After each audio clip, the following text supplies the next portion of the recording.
Ta parole est une lampe à mes pieds, une lumière sur mon sentier. Psaume 119, verset 105. La méditation.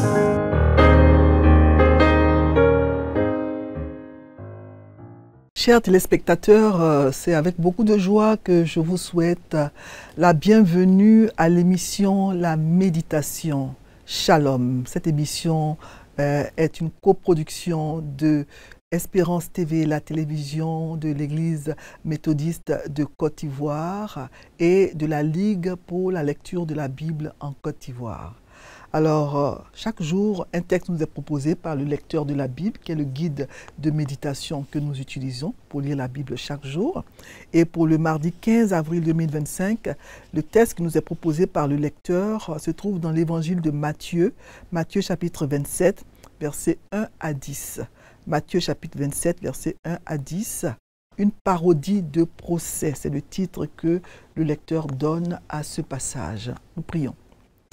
Seigneur notre Dieu, notre Père, Dieu Tout-Puissant, Dieu qui a inspiré les auteurs des Saintes Écritures, nous venons à toi pour te demander de nous aider à comprendre cette parole qui a été inspirée par toi. Te demandons de bénir ce moment.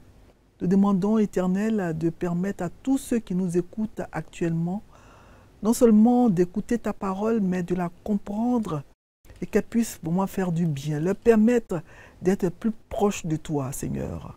La foi venant de ce qu'on entend et ce qu'on entend venant de la parole de Dieu, nous prions, Éternel, que leur foi grandisse après ce temps de méditation de ta parole.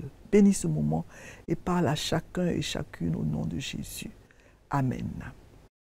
Matthieu 27, 1 à 10, c'est le texte proposé par le lecteur de la Bible pour le 15 avril 2025. Et je vais le lire dans la version Louis II.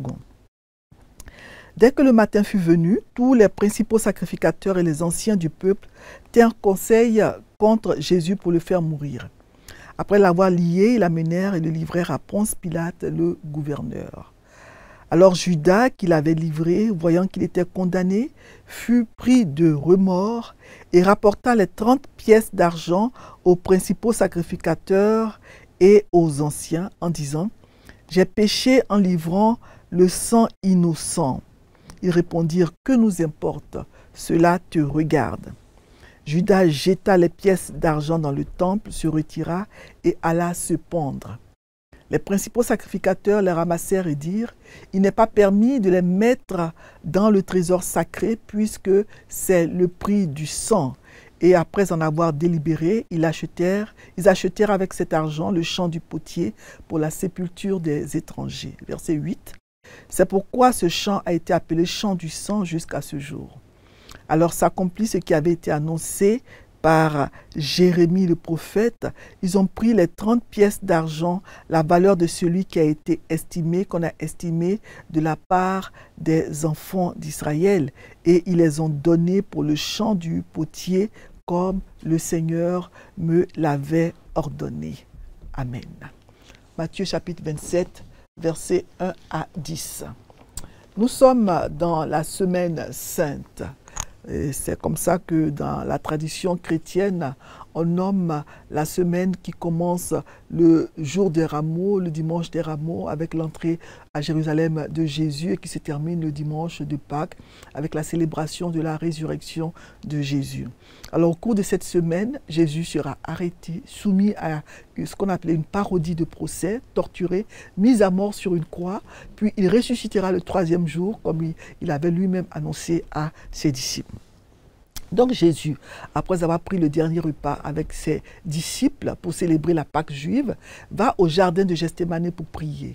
Il y est arrêté et est conduit la même nuit chez le souverain sacrificateur Caïphe, où tout le Sanhédrin, qui est le tribunal religieux juif, avec les scribes et les anciens, les sacrificateurs, étaient assemblés. Alors, quelques faux témoins accusent Jésus d'avoir dit qu'il allait détruire le temple pour le rebâtir en 3 jours. Ils échangent avec lui pendant toute la nuit et dès que le matin arrive, le Sanhédrin se réunit rapidement et décide de conduire Jésus chez Ponce Pilate. Et c'est là que commence notre texte du jour, Matthieu 27, 1 à 10. On peut le diviser donc en deux parties. Versets 1 à 2, c'est le procès de Jésus, la parodie de procès. Et ensuite, les versets 3 à 10 parlent donc de la fin misérable de Judas, le vain remords de Judas.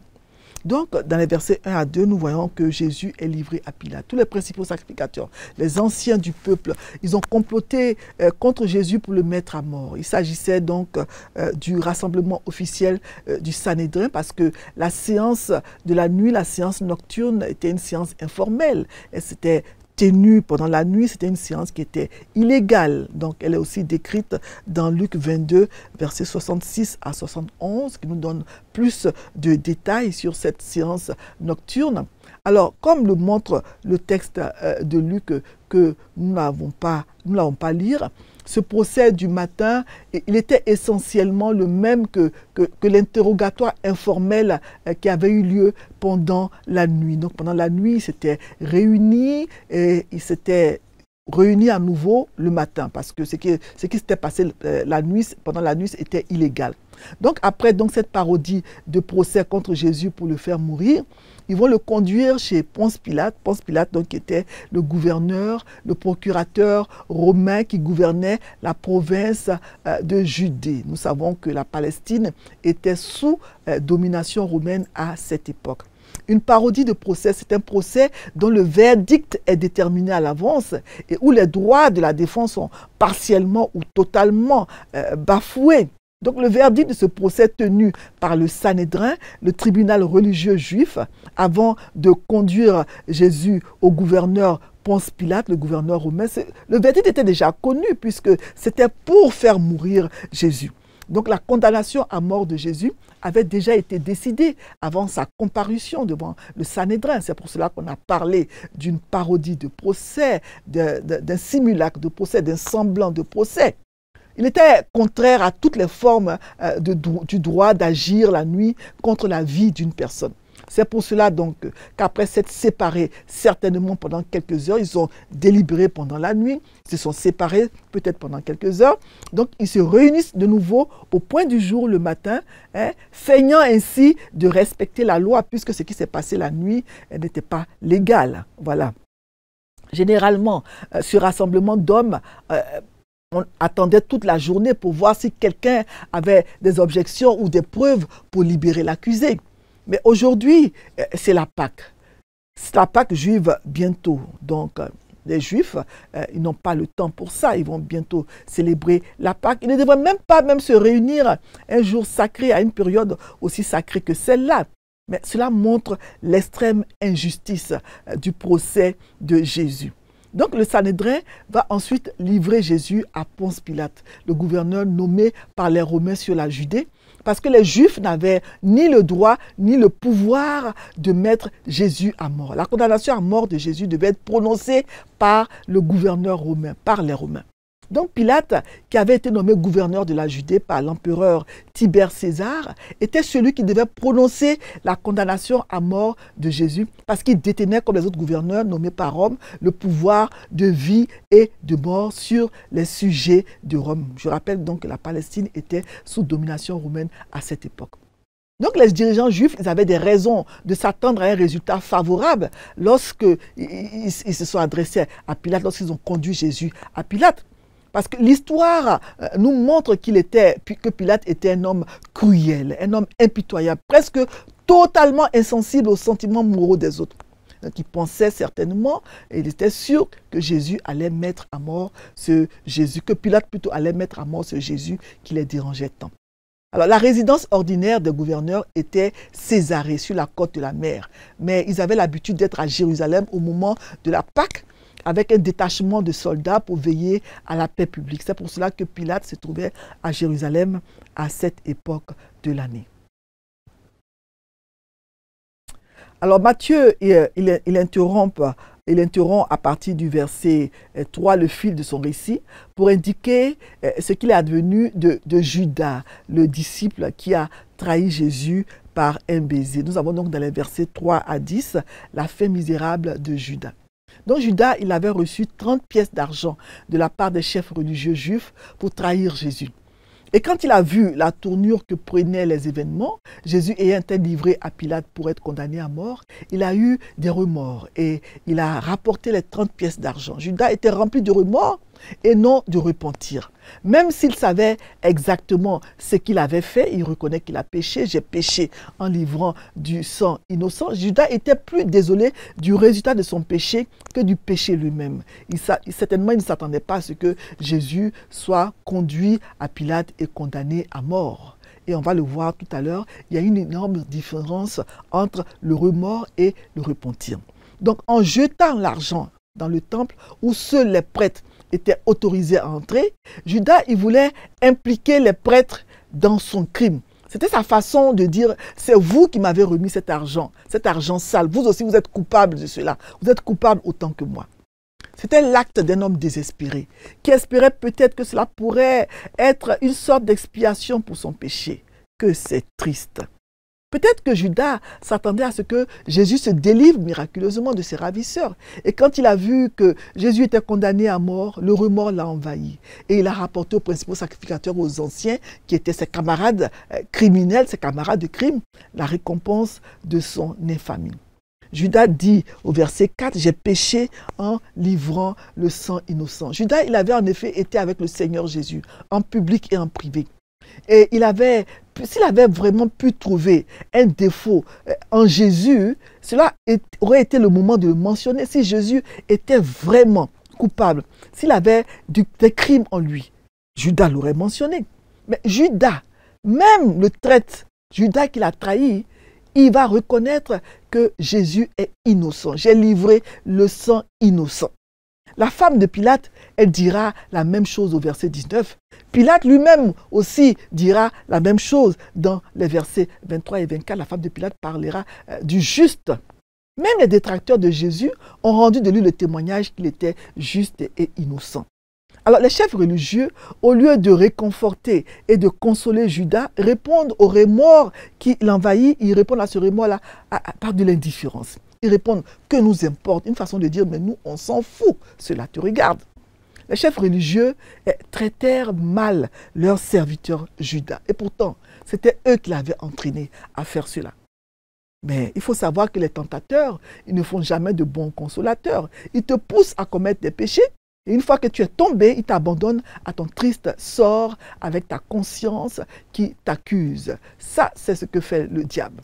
Et ceux qui sont les instruments du diable pour commander, attirer ou inciter les hommes à pécher, à tomber en tentation, ils ne leur apporteront aucun soulagement lorsqu'ils seront troublés par ce qu'ils ont fait. Alors Judas jette les 30 pièces d'argent dans le temple, il va se pendre. Quelle triste fin, quelle fin misérable pour un homme qui a eu le privilège de côtoyer le maître de la vie, d'être avec le maître de la vie, le maître des maîtres, le Messie, pendant 3 ans. Dans son remords et son désespoir impénitent, Judas se suicide. Certains soutiennent que le récit de Matthieu sur la mort de Judas est en contradiction avec le récit rapporté dans le livre des Actes, Actes chapitre 1, versets 18 à 19, où il est écrit, je vais le lire rapidement, Actes 1, 18 à 19, il est écrit ceci concernant la mort de Judas. Alors, je vais le lire pendant que... Ok, on y est, Acte 1, 18 à 19. Alors, on parle de Judas. Judas qui a été le guide de ceux qui ont saisi Jésus. Il était compté parmi nous, il n'avait pas au même ministère. Cet homme ayant acquis un champ avec le salaire du crime est tombé, s'est rompu par le milieu du corps et toutes ses entrailles se sont répandues sur le sol. Donc, les gens pensent que ce texte de Actes contredit celui de Matthieu qui dit que Judas s'est pendu. Mais il faut savoir que nous étions à la veille donc, de la célébration de la Pâque juive. Donc, Judas s'étant pendu, aucun juif ne voulait certainement se souiller pendant la fête des pains sans levain, la fête de Pâques, en enterrant son cadavre. Et un soleil brûlant aurait pu provoquer une décomposition rapide jusqu'à ce que le corps tombe au sol et que les entrailles se répandent sur le sol. C'est certainement ça qui s'est produit.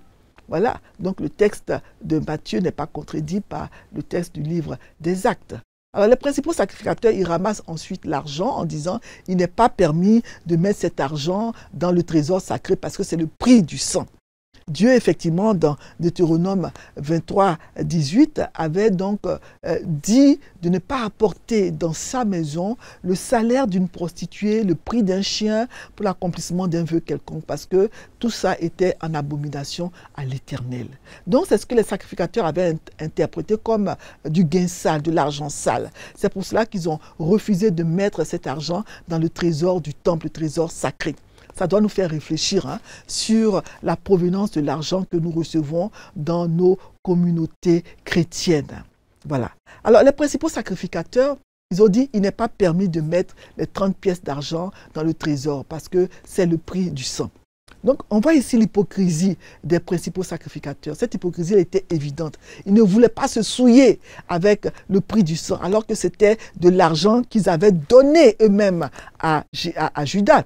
Alors, ils ont acheté un champ avec cet argent. Ils achètent le champ du potier, un champ de potier. C'était certainement un champ où il y avait beaucoup d'argile, plein d'argile. Toute la terre fertile, arable, avait certainement été enlevée et un potier avait récupéré l'argile de ce champ pour certainement façonner des poteries. Alors, dans ce cas, les prêtres, ils ont évalué la valeur de Jésus à 30 pièces d'argent. C'était la valeur, le prix d'un esclave blessé. On peut le lire dans Exode 21, 32. C'est à ce prix-là que Jésus a été évalué. Matthieu nous dit que le champ du potier acheté par les sacrificateurs avec l'argent de Judas est appelé encore aujourd'hui le champ du sang. Ce qui veut dire qu'au moment où Matthieu écrivait son texte, le champ du sang, ce qui signifie, tout le monde appelait ce champ-là le champ du sang. Donc ça signifie donc que tout le monde savait que ce champ avait été acheté grâce à l'argent du sang donné à Judas. Donc l'acte de défi de Judas qui consistait donc à leur faire manipuler l'argent avait dans une certaine mesure révélé leur méchanceté, avait révélé la méchanceté des principaux sacrificateurs. Puisque le nom du champ est resté, le champ a été appelé le champ du sang. Donc on connaissait toute l'histoire autour de l'achat de ce champ. Après cela, Matthieu nous dit que ces hommes, ils ont accompli sans le savoir les Écritures. Tout cela, tout ce qui s'est passé, avait été déjà prédit. Et cela veut dire que même les hommes méchants, ils accomplissent donc les Écritures, la volonté de Dieu, sans le savoir. Et beaucoup de gens comparent le remords de Judas ce remords qui s'est terminé par un suicide, au repentir de Pierre. Pierre qui, après avoir lui aussi trahi Jésus, après avoir renié 3 fois Jésus, s'est repenti. Donc Pierre, lui, il a pleuré amèrement, on le verra dans les versets 75 de Matthieu 26, tandis que Judas, lui, pris de remords, lui, par contre, Pierre s'était repenti, il avait pleuré amèrement dans le verset 75 de Matthieu 26, alors que Judas, lui, pris de remords, dans le passage de Matthieu 27, lui, il se suicide. Pierre s'est soumis à l'autorité de Jésus, tandis que Judas, lui, il a essayé de réparer lui-même ce qu'il avait commis. Et quand il a vu que c'était impossible, il n'a pas pu supporter le poids de sa trahison et il a décidé de se suicider. La différence est que Judas s'est enfermé dans son remords, dans sa tristesse, dans le regret de ses actes, le recensement de son passé, la culpabilité malsaine qu'il avait envahie, l'a conduit au désespoir. Et Paul écrit dans 2 Corinthiens, dans l'Épître aux Corinthiens, chapitre 7, verset 10, il écrit que la tristesse selon Dieu produit une repentance à salut, tandis que la tristesse du monde produit la mort. La tristesse selon Dieu produit un repentir qui conduit au salut. C'est bien là que se situe la différence fondamentale entre Pierre et Judas. Une différence qui n'est pas d'ordre moral. Ce n'est pas que Pierre était juste bon et Judas mauvais pécheur. Non, mais la différence est une différence d'ordre spirituel. Les deux en étaient au même point. Les deux étaient troublés par leur infidélité, leur trahison, leur faute. La différence est que Judas s'est enfermé dans son remords, dans sa tristesse, dans le regret de ses actes, le recensement de son passé. C'est cette tristesse-là, c'est ça qui est la tristesse selon le monde qui peut conduire à la mort. Parce qu'il n'y a pas de vie vivable pour celui qui reste prisonnier de son passé, de ses remords, prisonnier des fautes qu'il a commises. L'important n'est pas tellement de ne pas tomber. Oui, il faut faire des efforts pour ne pas tomber. Parce que tous à un moment ou un autre de notre vie, nous trahissons, nous régnons, nous péchons.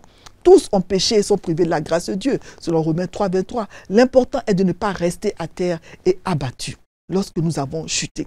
Donc, le récit de la pendaison de Judas fait encore partie du récit des souffrances du Christ, du cycle de la passion, alors que le repentir de Pierre, le rétablissement de Pierre fait partie du cycle de la résurrection. Parce que Pierre est devenu ensuite le grand apôtre Pierre, à la suite de la prédication duquel, le jour de la Pentecôte, 3000 personnes se sont converties.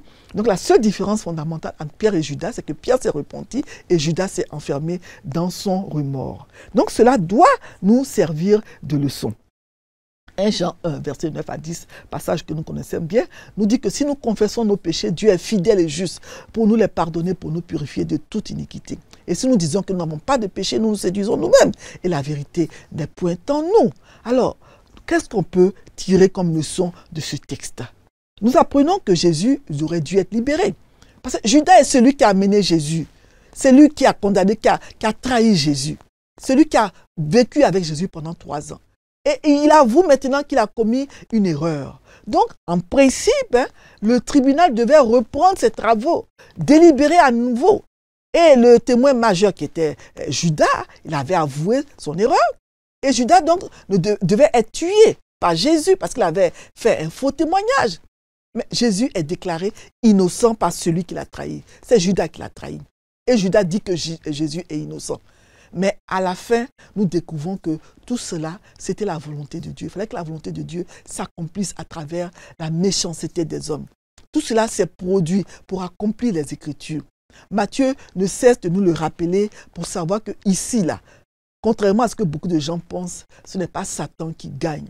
Matthieu attire notre attention sur le fait qu'aucune de ces décisions du Sanhédrin, de Pilate, etc., n'a été prise par hasard.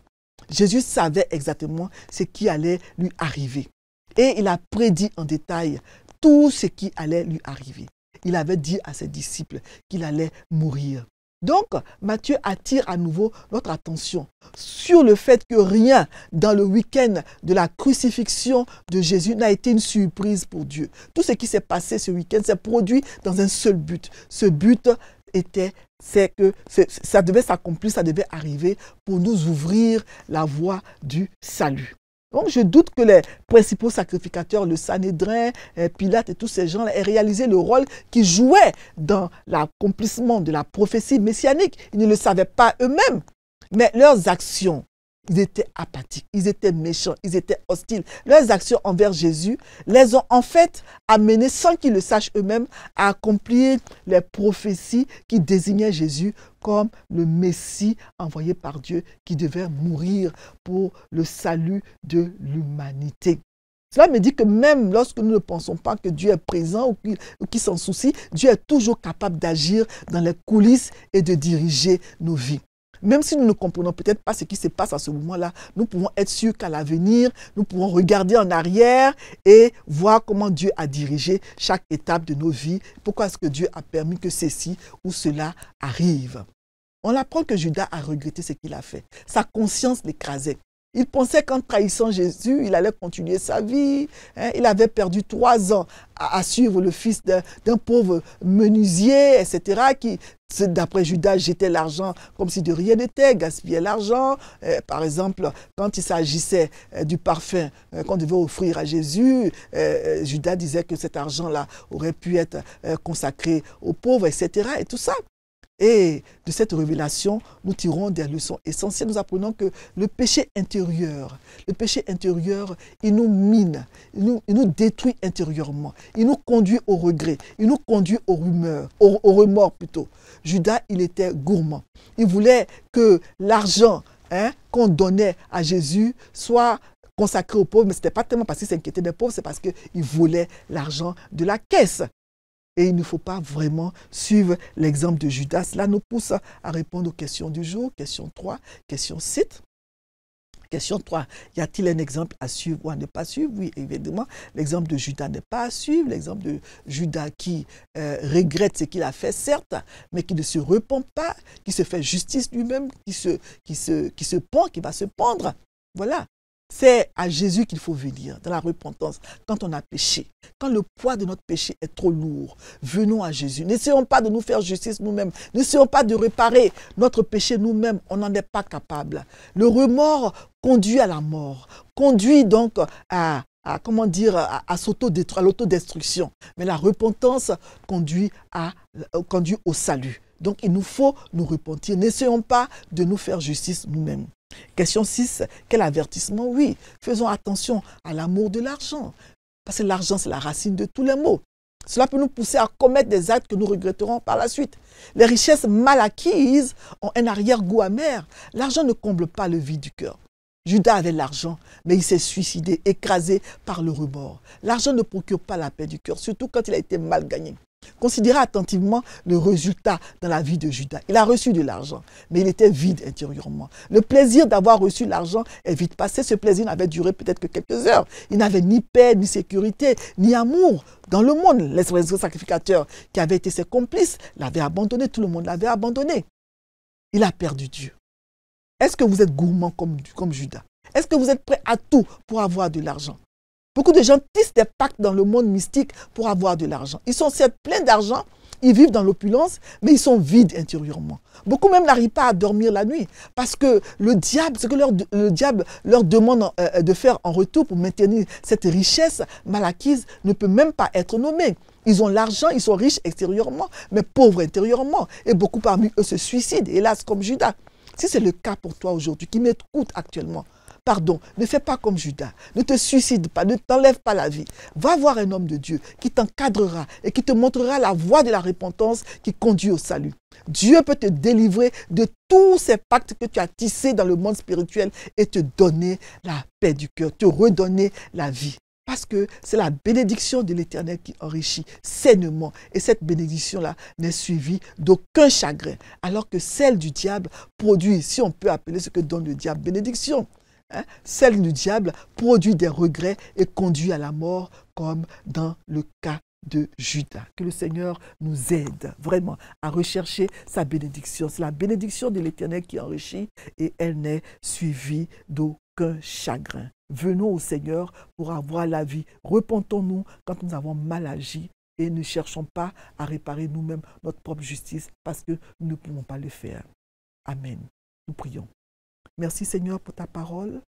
Cette parole-là, je prie qu'elle trouve un écho favorable dans les cœurs de tous ceux qui nous écoutent.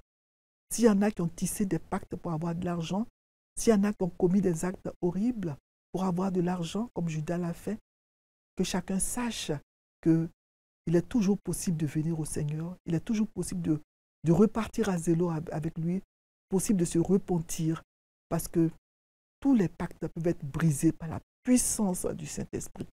Merci Seigneur pour ta parole et donne-nous de venir à toi dans la repentance quand on a mal agi au lieu de chercher à se faire justice comme Judas l'a fait. Béni sois-tu Seigneur et accompagne chacun que cette parole-là produise, fasse en sorte que nous puissions avoir une foi plus grande en toi. Merci Seigneur, que ta grâce, ta miséricorde et ta paix restent et demeurent sur tous ceux qui nous écoutent actuellement. Au nom de Jésus, nous avons prié. Amen. Amen. Et retenons que c'est la bénédiction de l'Éternel qui enrichit et cette bénédiction n'est suivie d'aucun chagrin. Amen. Shalom.